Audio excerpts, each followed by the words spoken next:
start with today's class.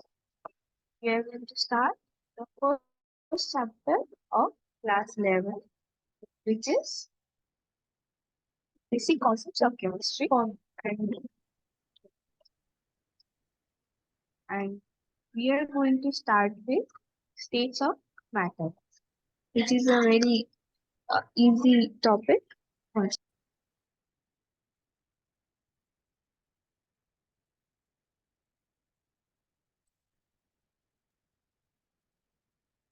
Okay, so states of matter.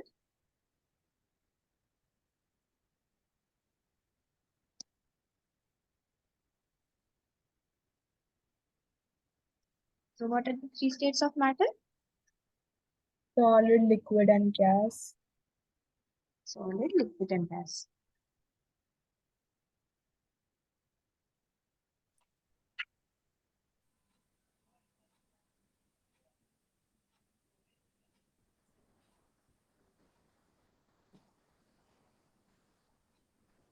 So, what is a solid, what is a liquid, and what is a gas? How do we define them?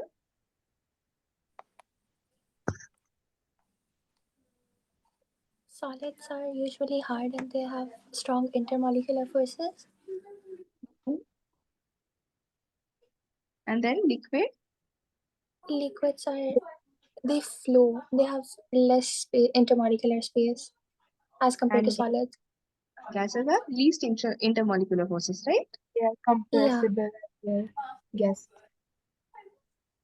And another point is from the aspect of shape, solid has a definite shape. Liquid, they don't have a definite shape. Gas, they They don't take have a the definite continuous space. yes. But for solid and liquid, they have a definite volume. But gas, they don't even have a definite volume. So if we try to define them, there will be 3 points. One is maximum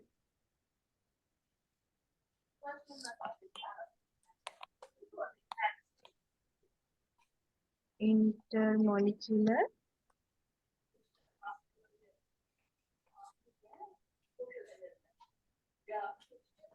force. Then for liquid, this is moderate English or book hai?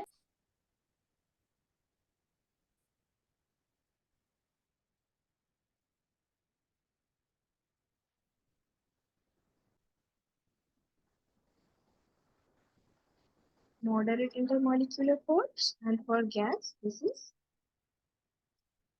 least intermolecular force.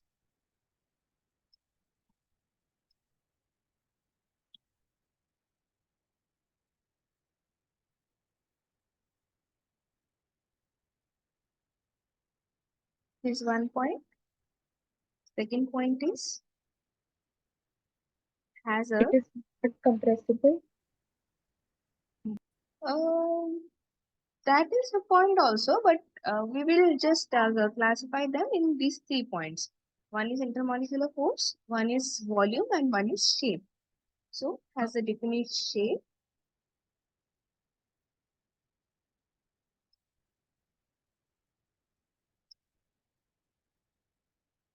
Liquid doesn't have a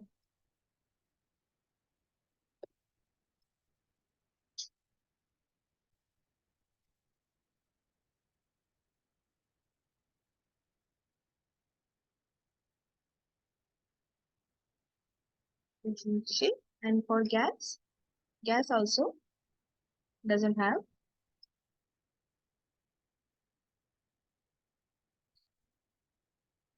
a definite shape. And finally, coming to volume, solid has a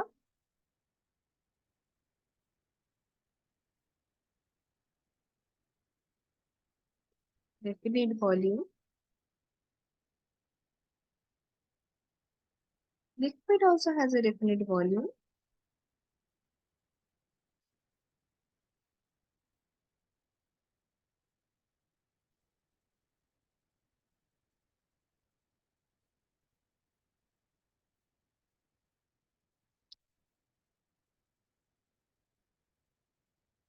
and gas, they don't have a definite volume.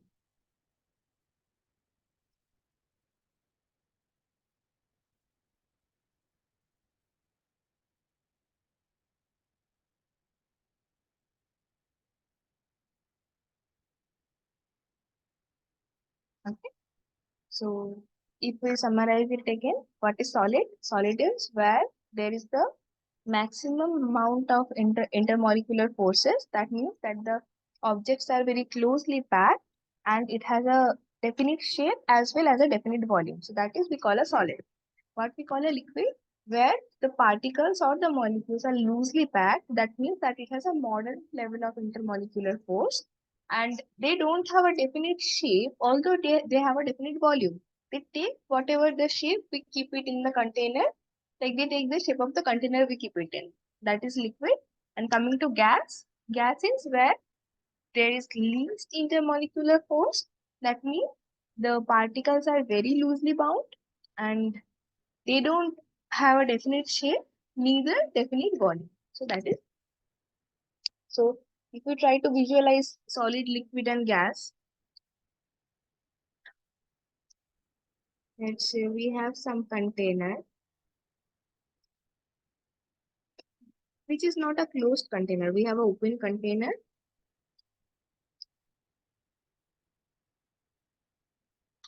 In the first case, we have some solid. Let's say we have a football, which is a solid. So this is very simple. The football will remain as its own shape. It won't take the shape of the container.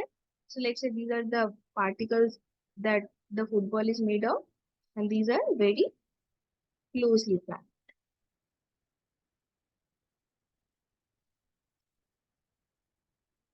So this is solid. Coming to liquid, here these particles are moderately packed. Intermolecular force is moderate, not too much, not too little. Not so much that it would have a definite shape, but not even that little that won't even have a volume. And coming to gas, gas won't stay in that container. It will just go outside and here and there.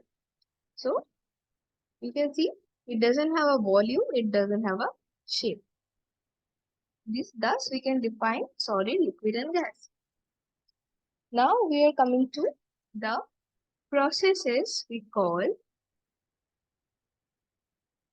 the interconversion processes. So what we call when we convert solids to liquid? Melting.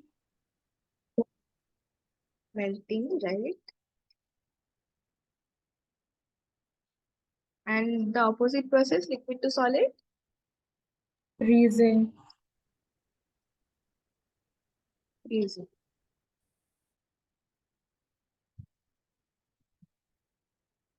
And liquid to gases? Evaporization.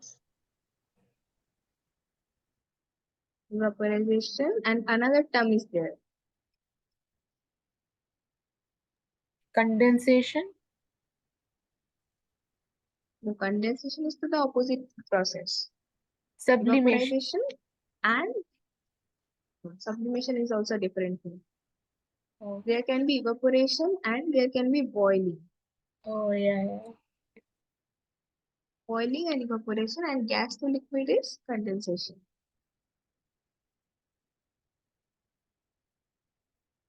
Gas to liquid in condensation. And what is sublimation? Sublimation is when solid directly goes to Yes. gas. We call it Condensation. this process called sublimation. Oh,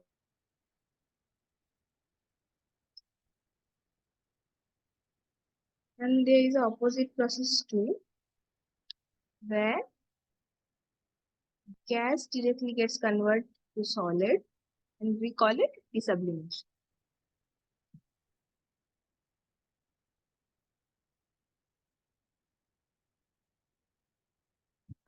So the terms we have are again melting, freezing, evaporation, boiling, condensation, sublimation, and desublimation. These are the interconvertible processes between the three states of a matter.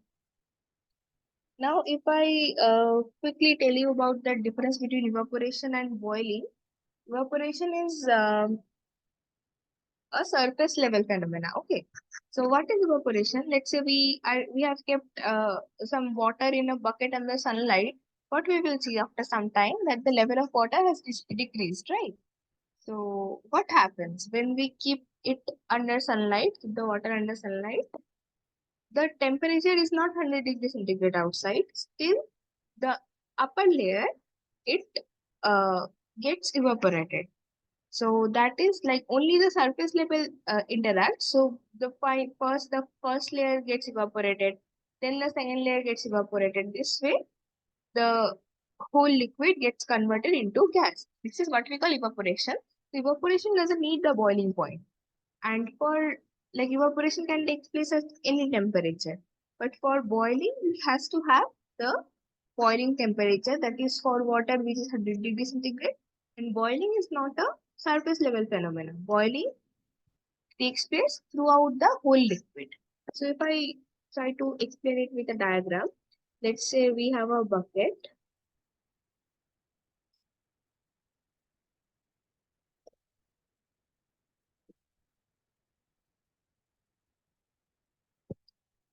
and in both the buckets we have taken some amount of water. Looks like a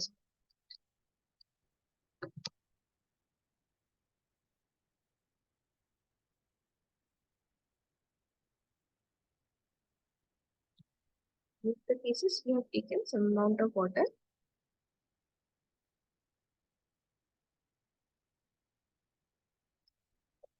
The first case we have kept it under sunlight, not heating. We have just kept it outside and under the atmospheric temperature. And the other one we are heating it the way we do. So what happens in the first case? This is the surface level.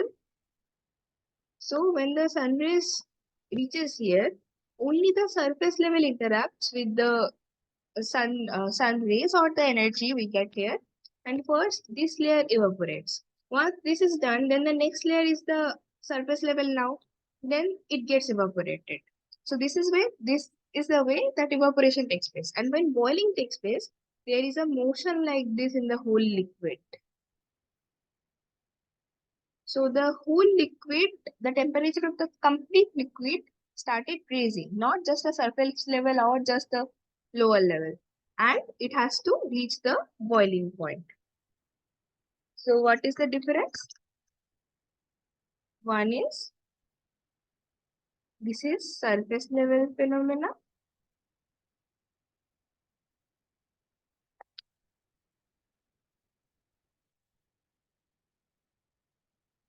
And this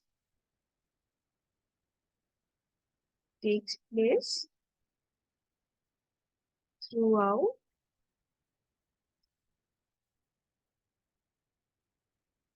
the complete liquid.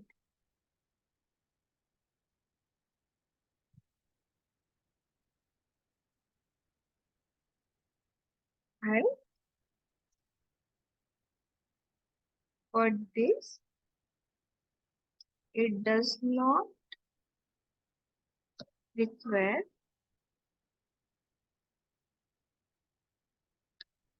boiling point.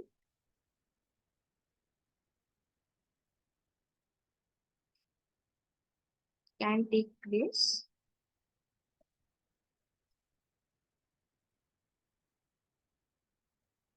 at any temperature.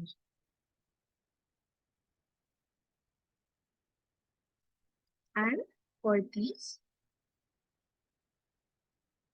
the temperature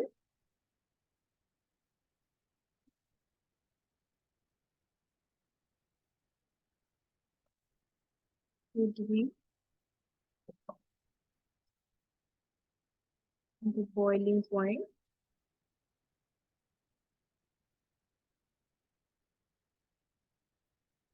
minimum.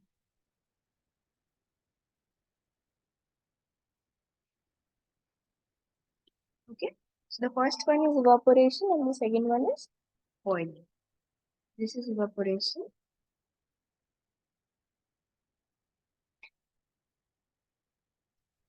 And this is boiling. Fine? Yes. Fine for both of you? Yes, ma'am. Okay. Now coming to the next topic,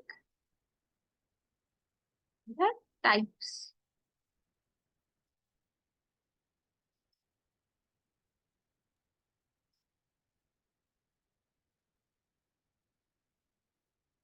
Types of matter.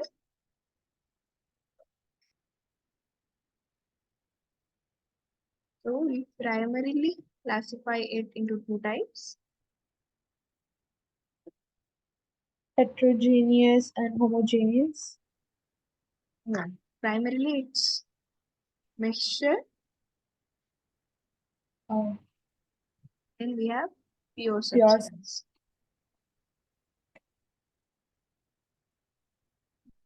And what you were talking about, heterogeneous and homogeneous, we classify That comes under mixture.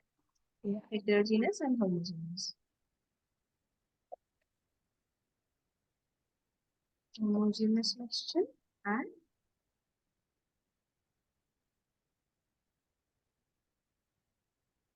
heterogeneous mixture. And pure substance we further classify as elements and Element molecules. of compound. Elements and compounds.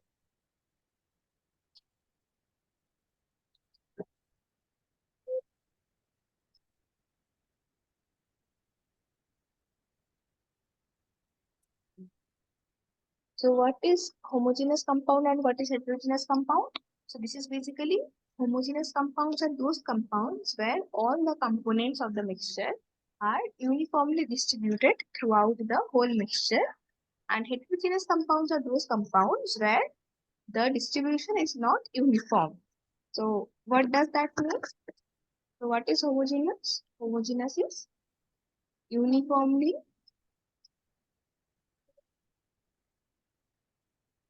distributed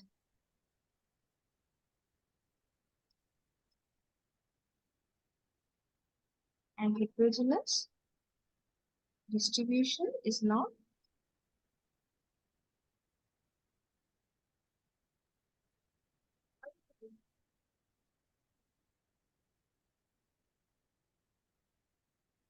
uniform. So what do we mean by that? Let's say we have two mixtures.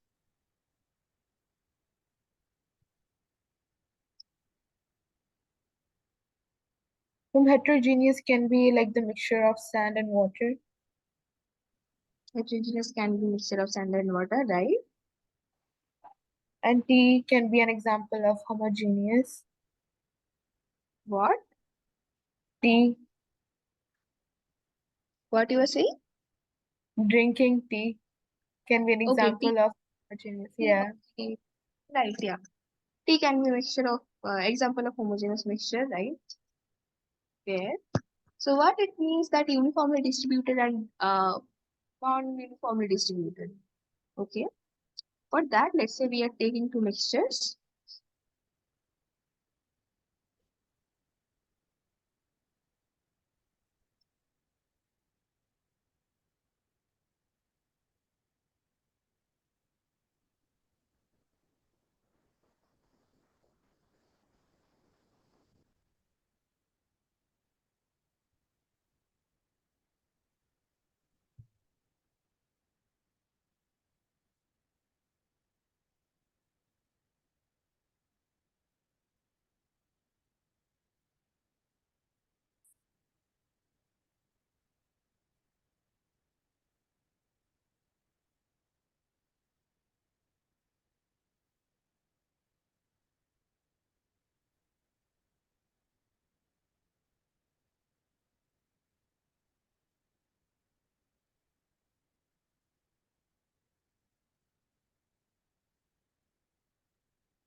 Now, how to determine if a mixture is homogeneous mixture or heterogeneous mixture? What we will do, we will test the mixture by taking some amount of it from two different places of it. Like let's say for the first mixture, we are taking some specimen from here and we are taking some specimen from here. So if we calculate the percentage of the components or we calculate the amount of the components from both the specimens, this is one, this is two, we will see more or less it's same. So if in the first one there are one pink and there is also one pink, there are two sky and for the second one there is also two sky. So it's like that. But if we take this one, like the difference is not too much. But if we take the heterogeneous one, we are taking a specimen from here, another specimen from here. So this is the first one, this is the second one. So we can clearly see that in the first one there are too much of the pink circles, but in the second one there are more yellow circles, but a very less number of pink circles. So it means that in the first case, the distribution, as I said, the distribution is uniform throughout the mixture. But in the second case, it is not uniform. At some places, some component is more, some substance is more. At some other places, some other substance is more. So this is heterogeneous. For example, you said it correct. For example, as you said for heterogeneous mixture, that sand and water, mixture of sand and water. So if we mix sand and water, what will happen? All the sand will go down and there will be a level of water uh, on that. So sand and water is a good example. Then we have an example of mixture of sugar and salt. So if we mix sugar and salt, unless we completely crush it, it's very low chance that it will be a uniform distribution. Now coming to homogeneous one, it can be mixture of water and salt or water and sugar. And a very good example of homogeneous mixture is air. We know, right, that there are different substances in the air. There is carbon, there is nitrogen, oxygen, and then dust particles. So many things are there in air. But all these things, they are uniformly distributed. So that means that if we take some amount of air from a specific place and take some air from some other place, and if we taste them, so we will see that the components, the amount of the components, different components are almost same. Okay. This was about homogeneous and heterogeneous mixture. Now coming to pure substances, we have elements and compound. Element is where we have It only cannot be further broken down. okay, we have only one type of atom that cannot be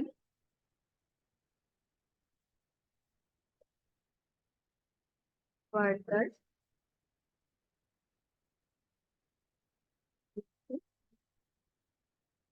down. For example, let's say hydrogen. Yeah, hydrogen atom. Then carbon atom, copper, then iron. These are elements. And coming to compounds, compounds are combination Combination of elements. of elements.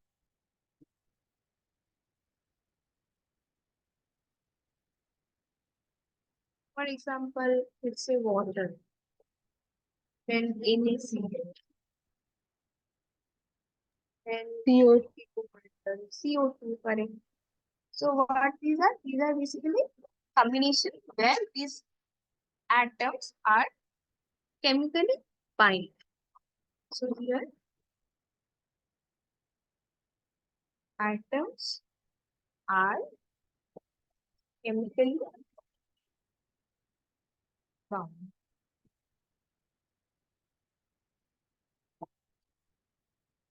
These are about elements and compounds. Okay. So moving forward, what we will have? I guess next we have measurements.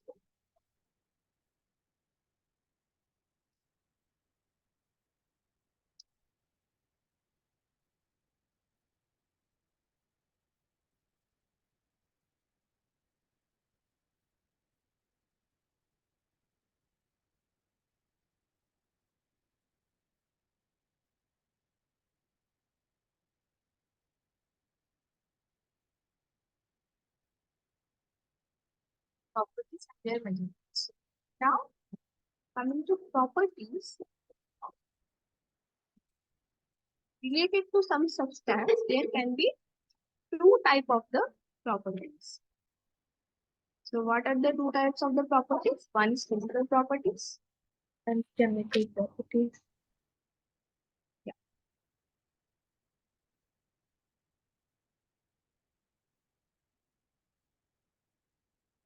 Those properties are chemical.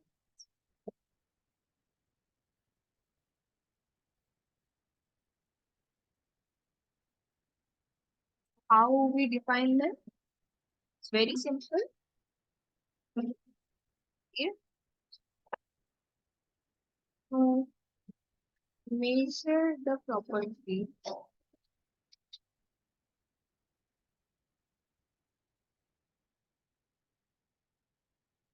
or executing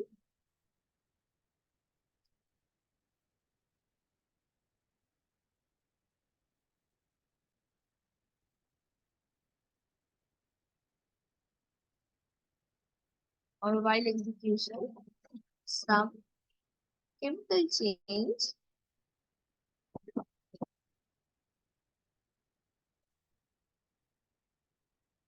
chemical change takes place.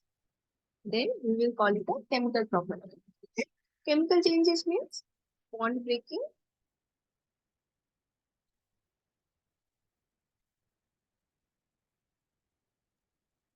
It is or irreversible. okay.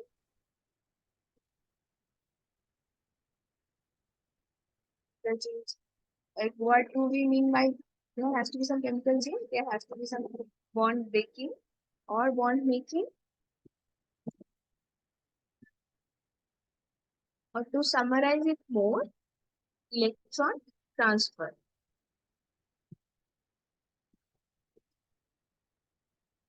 If some amount of electron transfer takes place, that means that it's a chemical property. And physical property, simply no chemical change.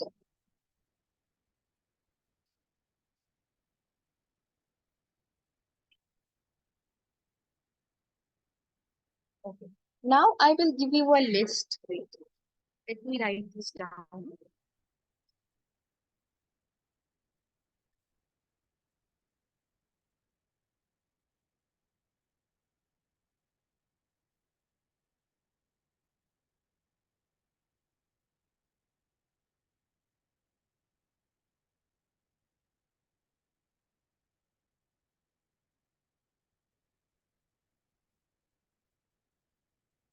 This chopping wood, then we have rusting,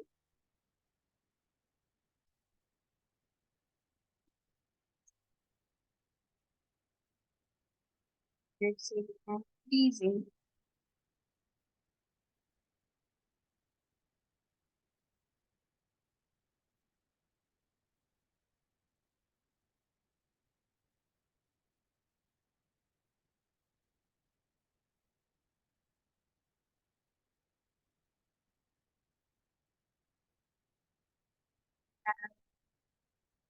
breaking a glass,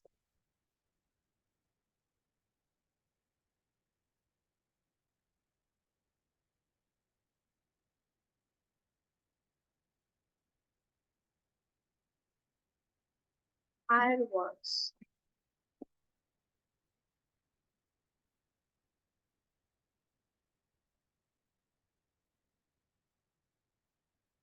combustibility.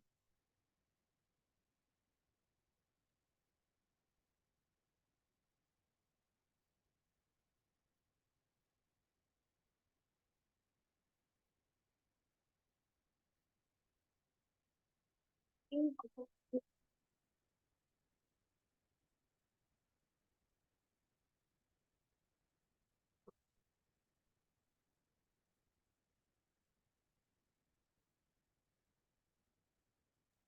what's the Sublimation. eighth one?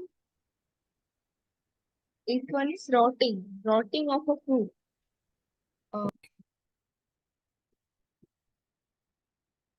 Then we have sublimation, and finally, let's say we have evaporation.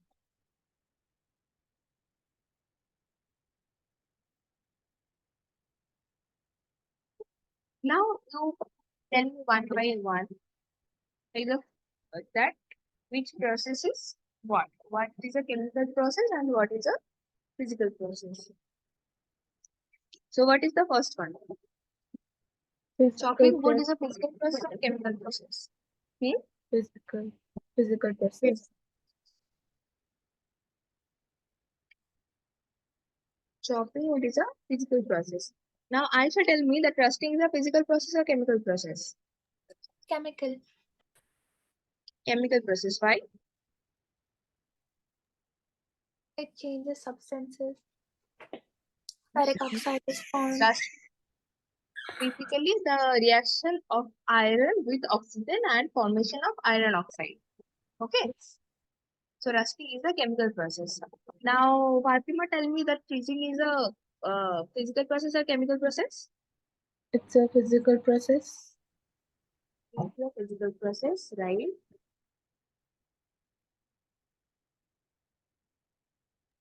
Cooking, Aisha, tell me. Chemical. Chemical process, very good. Breaking a glass, It's a physical process. okay. Then fireworks, Chemical. chemical process. Combustibility, Chemical. Chemical. okay, very good. So basically, fireworks and combustibility, we can say these are same things. Firework is what? Firework is when the uh, firework is basically where we lit some fire and there are some lights, right? So the process is lighting some fire. And lighting some fire means that addition of oxygen. When something burns, it burns when it reacts with oxygen, right? And combustibility is the same thing. Combustibility is also the tendency to react with oxygen. So these are basically same thing. Okay, coming back, rotting of a fruit. Whose turn it was? It was Aisha's turn, right? Chemical. Chemical process. Now, Fatima, tell me, sublimation is a It's a physical process. physical process. Very good. And evaporation is a Physical Aisha process. physical process. Very good. So I guess this is clear what is chemical process and what is physical process. Yes, Okay. ma'am. So, okay. So going to the next thing, what we have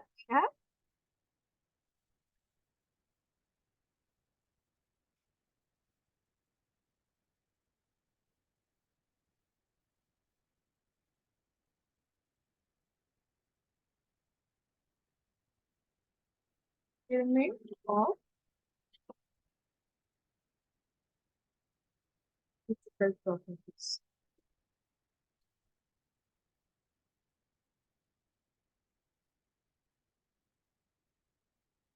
So to measure the physical properties, what we did. Now, what was the problem? The problem was like, what was the need of all these things? The need was, let's say, that some group of scientists are in Canada and some group of scientists are in Singapore. Now, both of them are researching on a same topic, but they are defining the things with different units. Okay, let's say the scientist in Canada has taken 5 gram of let's say sodium chloride as their measuring unit, and the scientists in Singapore, they have taken 10 gram of sodium chloride as their unit. Okay, when I am already saying gram, I am already defining the unit, but to be more precise, let's say, okay, I'm just saying units. Let's say they have taken 5 units of sodium chloride as their benchmark, and the Singapore scientists, they have taken 10 units of sodium chloride as their benchmark, and they are using in the multiple of 5 unit, and they are using in the multiple of 10 units. So when finally those scientists will interact, they won't be able to understand their work, although they were working on the same thing, just because they were using the basic to be different.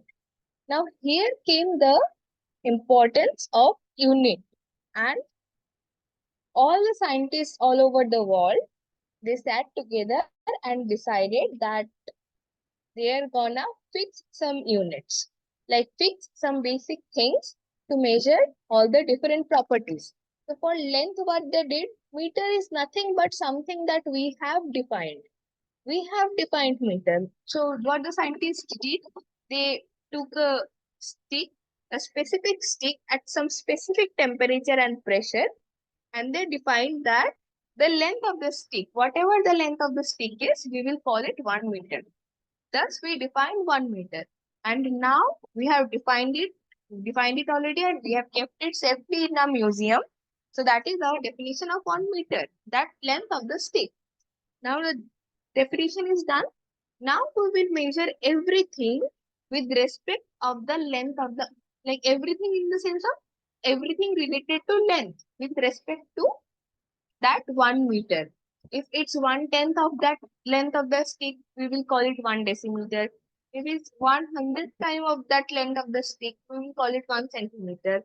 If it is 1,000 times more than the stick, we will call it 1 kilometer. So this is how we started defining unit. This is how we defined 1 gram, we defined 1 second. So these things we did. So upon doing this, we defined 7 basic units like this.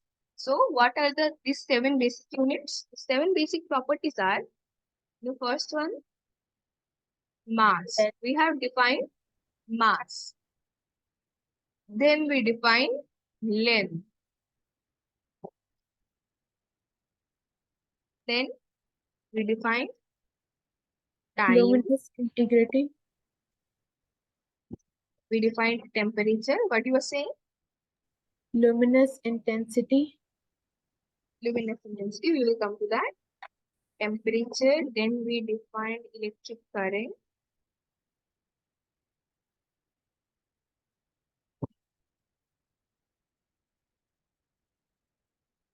Then we defined amount of substance.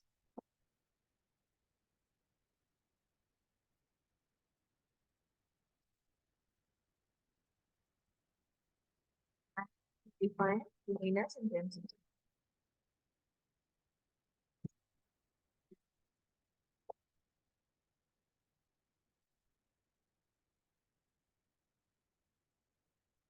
These are the 7 basic properties that we defined, and all these 7 are independent of each other. We can define any of them without using any other unit.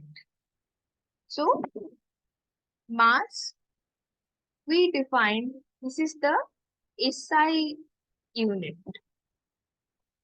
Is an SI way of nomenclature. So for mass, we define 1 kg.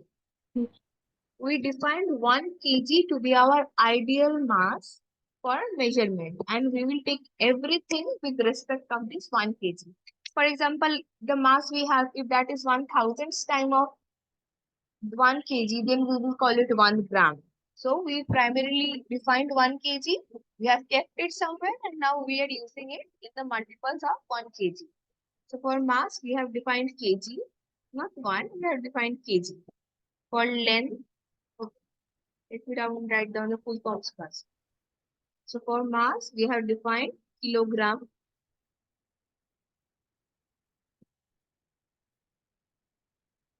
For length, we have defined meter.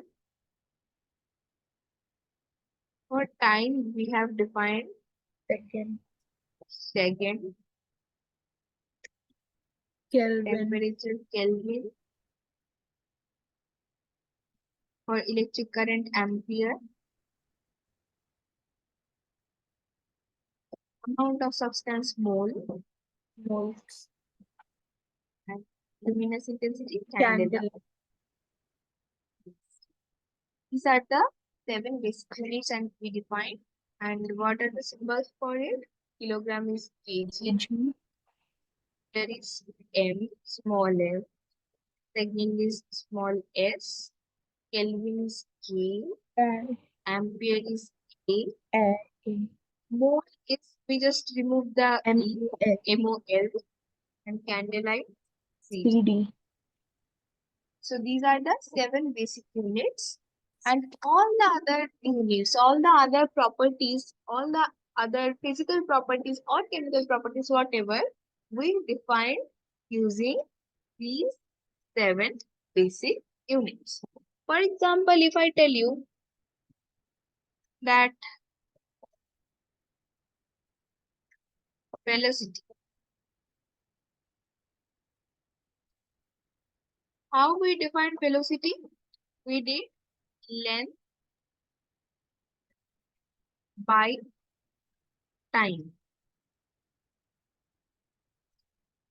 How we defined area? We did length into length. How we defined volume? length into length into length, We did length, length, length.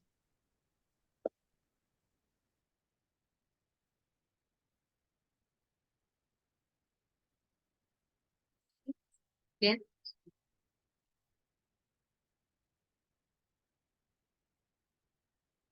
distance squared.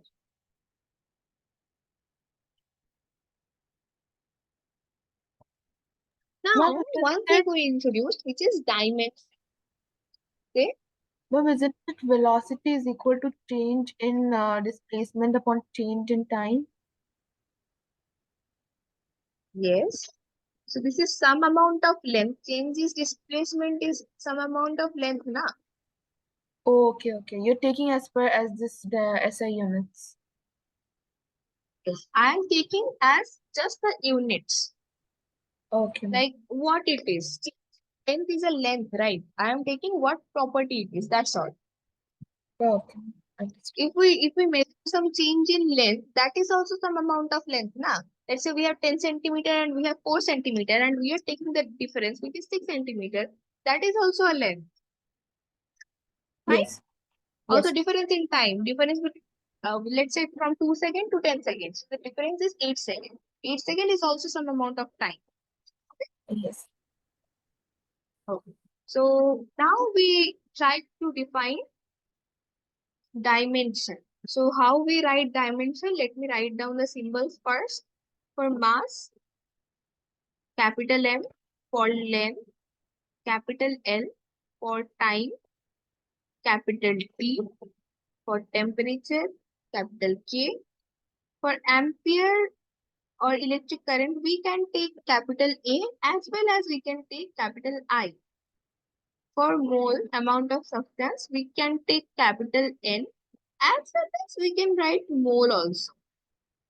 For candela, we take IVIs. But we are not going to deal with it, so don't bother about it. Okay. So these are the symbols: M, L, T, K, A or I, N or mole, and IV. So these are the terms we are going to use for dimension writing. So how do we write dimension? Let's say velocity is length upon time. So we will write length was capital L, time was capital T in a third bracket. So 1 by T means T to the power minus 1. LT raised to So minus. LT raised to minus 1. This is the dimension of velocity. Similarly, dimension of area will be L square Dimension of volume will be LQ. LQ. So if I ask you that what is the dimension of mass, what will it be? M. M. Very good. Dimension of mass will be M. And if I try to write it by expanding, like using M, L and P, we will write M power 1, L power 0, T power 0. Because L power 0 and T power 0 will give us 1 anyways. So it will eventually become M into 1, which is nothing but M.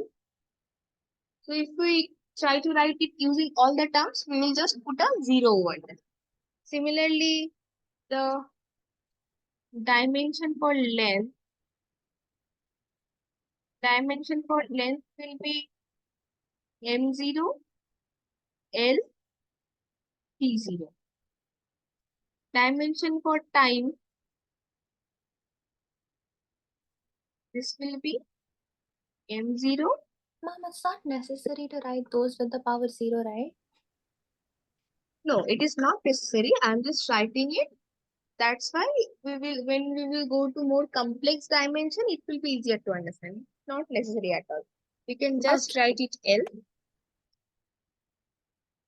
and we can just write it T.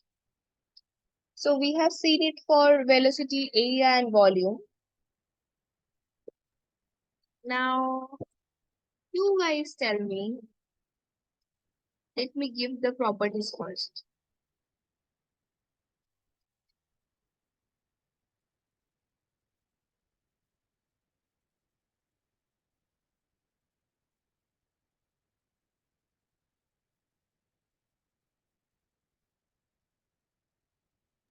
Mom, there is dimensions in chemistry also. There is, there is dimension in every property. We are going to deal with concentrations. Dimension, I know that we are taught dimension in physics, but dimension is not something which is about only physics. Dimension is about every property, okay? Like all the Oh, properties you will come across in chemistry, everything. Let's say we have temperature in chemistry, we have heat in chemistry, we have uh, Current. several type of in chemistry, we have some amount of current in chemistry. So we don't, what I am saying that we don't have to solve exact answers for these. Like in chemistry, we won't be asked that what is the dimension of force. But if we know that how this dimension works, then it will be easier for us to derive with several formulas actually. We know that there is a law in for the dimensions, you know, that we can add two terms if their dimension is same. There is a law like this, you know, right? Unit and dimensions are same, then we can add or subtract. Yes, the dimension has to be same. So this property, with this property, we can actually easily memorize several formulas. Even if we forget, we can easily take it Derive out. them. Okay, we can easily uh, write them. So that's why I just emphasize on this topic a little more. That the okay, mom. idea of dimension should be clear. Okay. Then we have force. Then we have energy. Pressure. Like when we will go to those chapters, chemical kinetics, thermodynamics, these chapters are full of formulas. And if you just learn the dimensions properly, na, it will be very easy to uh, understand those or to memorize those. Okay. Okay, Then mom. we have what are the other terms we can have? We can have Pressure. Stress. uh, stress. Okay. So pressure. Let's not get into stress. Okay. Okay. Gravitational force. Then okay, let's not get that much. This much is fine. Okay. And another thing, I will give electric charge.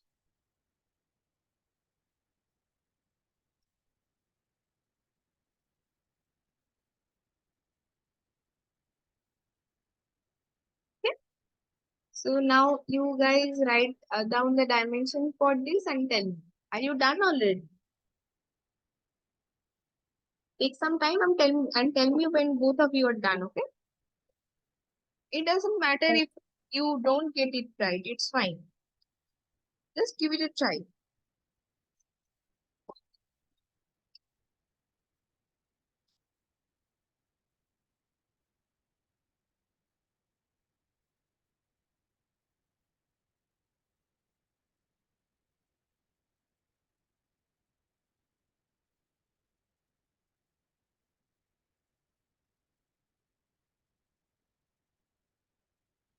Oh, what's the formula for concentration?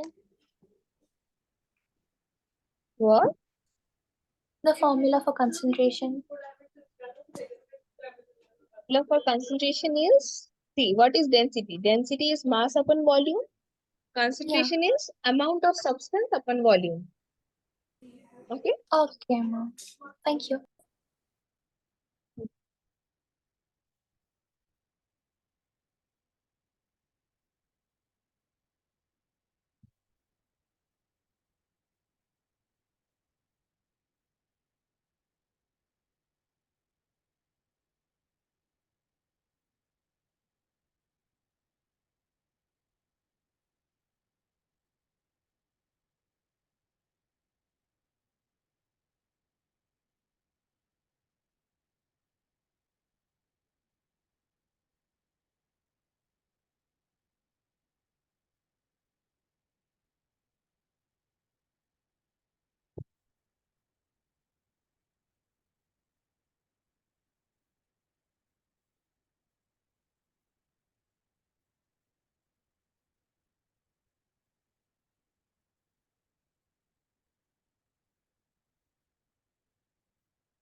Ma'am, density is mass upon volume or mass upon velocity?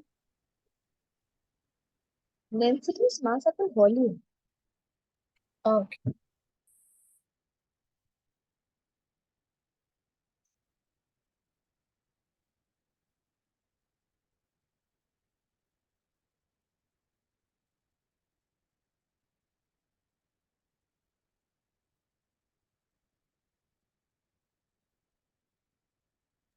Ma'am, what's heat? The formula. Is heat. Okay. Um, I am not going to tell it now. You just think it more. Okay. That is a trick. Just think of it a little more and let's see what you get. I'm not sure. Okay. Okay, so go on. Let's see what we get.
Are you done?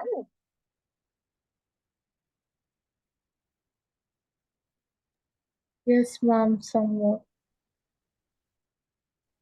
Thank you. I couldn't do three of them, but I did the rest. Yeah, same. I did not get Okay, you are done with. Okay, let's. So what you got for density? ml raised to minus 3. Ml raised to minus 3. Same for you, Aisha. Yeah. M L raised to minus 3. Concentration Is it the same ml minus 3? is not ml minus 3. See, density is mass upon volume. Concentration is amount of substance upon volume. And we have seen that here Amount of substance is a different basic unit now. Oh yeah. So it will be mole upon volume. So this will be mole raised to L raised to minus G. Okay. Yes. Okay. Then what is force? MLT raised to minus minus 2. M L E raised to minus 2. What is energy? ML2 T raised to minus 2. Ml2 T raised to minus 2. Very good. And now I shall tell you what is pressure. ML minus 1 T minus 2. M L minus 1 T minus 2. Good. Now heat, Fatima. Now I didn't get right for this. I know the equation is the Okay. VIT raised to 2, but I did not get the proper dimension.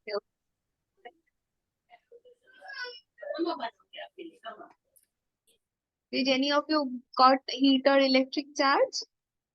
No, mom. Oh, ma'am. Okay. Heat is, what is heat?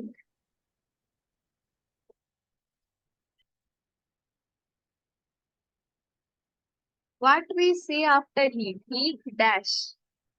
Heat. Energy. What is heat? Okay. Heat energy. Oh. Exactly. It is just energy. So it is ML2 Okay. T raised to minus 2? Ml2 T minus 2.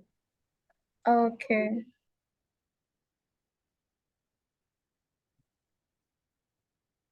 Heat is just a form of energy, and all the forms of energy, they have the same dimension. Okay. Ma'am, so potential And energy electric charge, also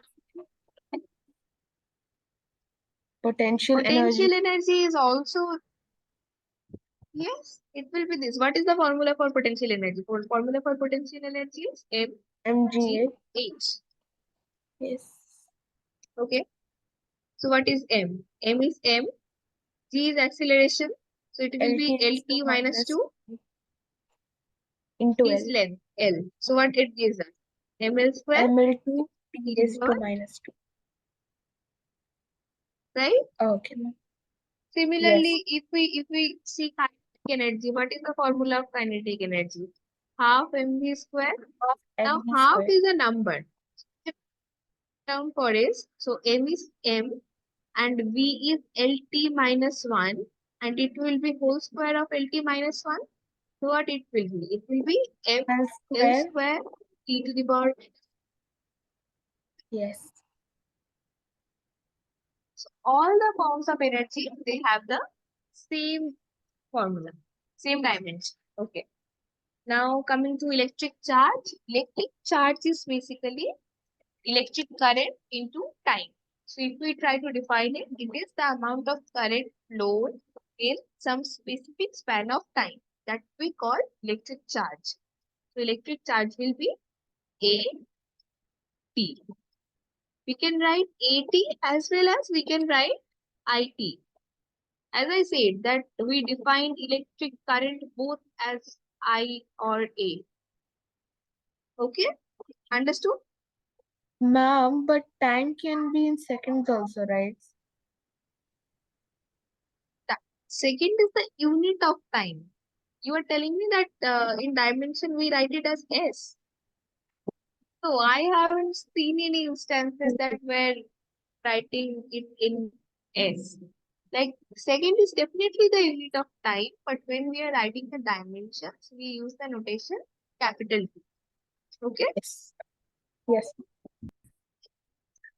Now what we have next, let's see. It's not becoming too much, right? You still can take some more. Yeah, mom. Okay. Yes. Tell me if it feels too much. Okay. Next we have which one to do. Let's do something easy now.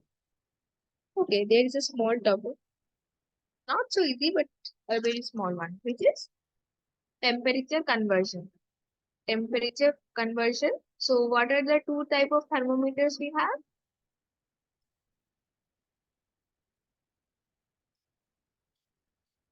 Thermometers. One we have Celsius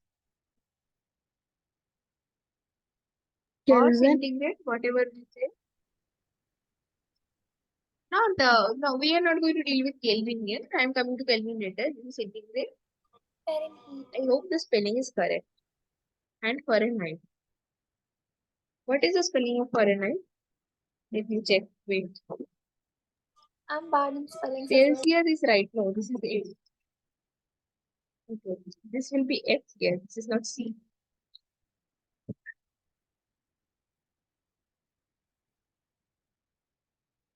Celsius or centigrade and Fahrenheit is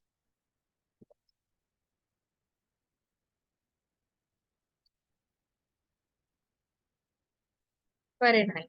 So we write Celsius with this and Fahrenheit with degree F. Now, do you know the formula that inner like that converts temperature from centigrade to Fahrenheit?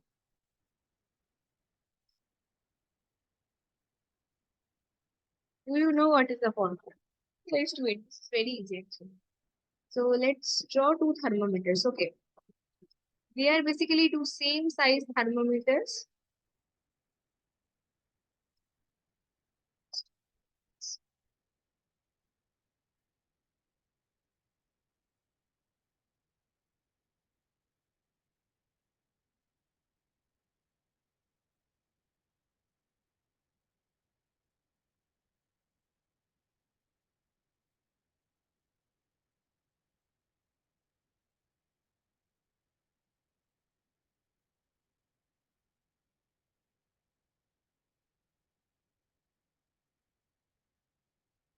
This is our two thermometers. This is our starting point in both the thermometers, and this is our ending point in both the thermometers. So say this is our centigrade. Let's say this is our centigrade thermometer. This is our Fahrenheit thermometer. The centigrade thermometer starts at 0 and ends at 100. Fahrenheit thermometer starts at 32 and ends at 212. So how many segments will be there in the centigrade thermometer? There will be 100 segments. And in Celsius thermometer, there will be 180 segments, right? So now we are going to measure some temperature. Let's say we have measured something and we have got our temperature here. So in both the thermometers, we will get the temperature at that point, but the value of that specific point will be different in both the thermometers. Now we will see that, let's say we have the value we got in Celsius thermometer is C. Now we will we will check if the value of the Fahrenheit thermometer is F, then what is the relation between C and F? So what we will do, if the value we are getting in is C in Celsius thermometer, now Celsius thermometer starts from 0. So if the value is C, it will be C only. C minus 0 is C. But Fahrenheit thermometer starts at 32. So if the value is F, then this difference will be F minus 32. Okay. Now, Celsius thermometer had 100 segments and Fahrenheit Can you thermometers had explain again? 180 segments. What? Can you explain again? Yeah, sure. See, we have measured something and we got the temperature here and here. Now the point is that the temperature is same because we have measured the same substance. But the value of that temperature is different in both the thermometer because we are using different scales. That's why the value is different. But the energy or the temperature is same actually. So now in that way we are going to calculate the relation between these two. So what we are doing, we are basically taking this much distance for both the cases.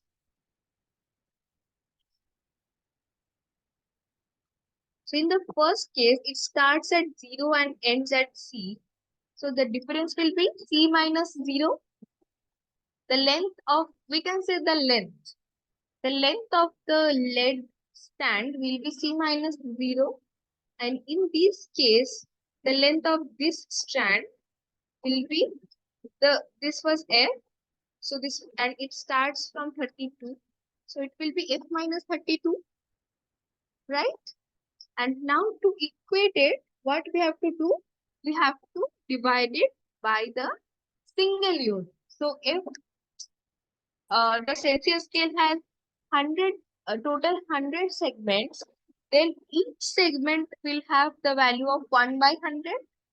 And similarly, if the Fahrenheit scale has 180 segments, then the value of each segment will be 1 by 180.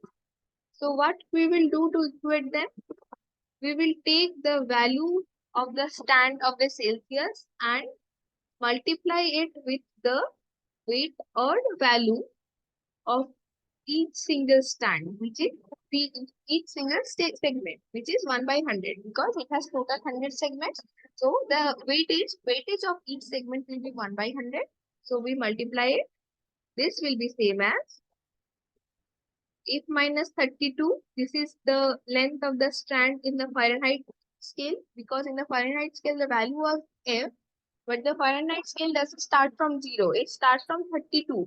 So the length will be F minus 32, and in the Fahrenheit scale there are 180 segments. So the weightage of each segment will be 1 by 180. So we will again multiply this with the weightage of each segment, which is 1 by 180. And these two are same because the temperature is same actually. So what will be our equation or the relation between C and F? C by 100 is equal to F minus 32 by 180. If we simplify this, what we will get? We will get C by 5 is equal to F minus 32 by 9. And if we try to more simplify it, what we will get? We get 9 by 5 C is equal to F minus 32. That is F is equal to 9 by 5C plus 32. Or if we try to determine the opposite way, then what we will do? C is equal to 5 by 9 is minus 32. Fine. Yes, ma'am. And what is Kelvin? Kelvin is nothing but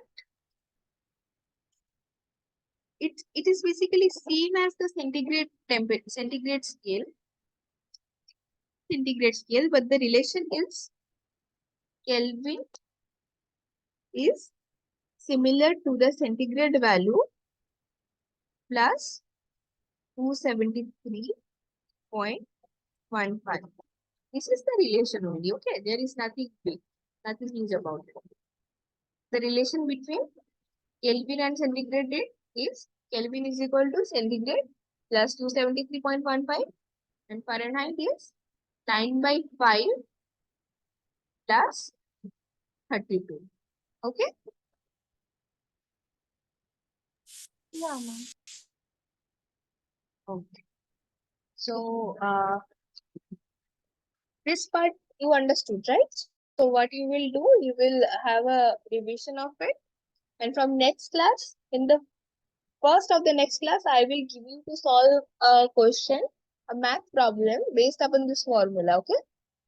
So if you can solve it, then we will proceed further. Okay. So Okay. study properly whatever we have done in today's class. And in the next class, after doing this thermometer thing, we will go into several measuring terms like measuring weights or measuring substances. Okay. Okay. Like measuring chemical properties.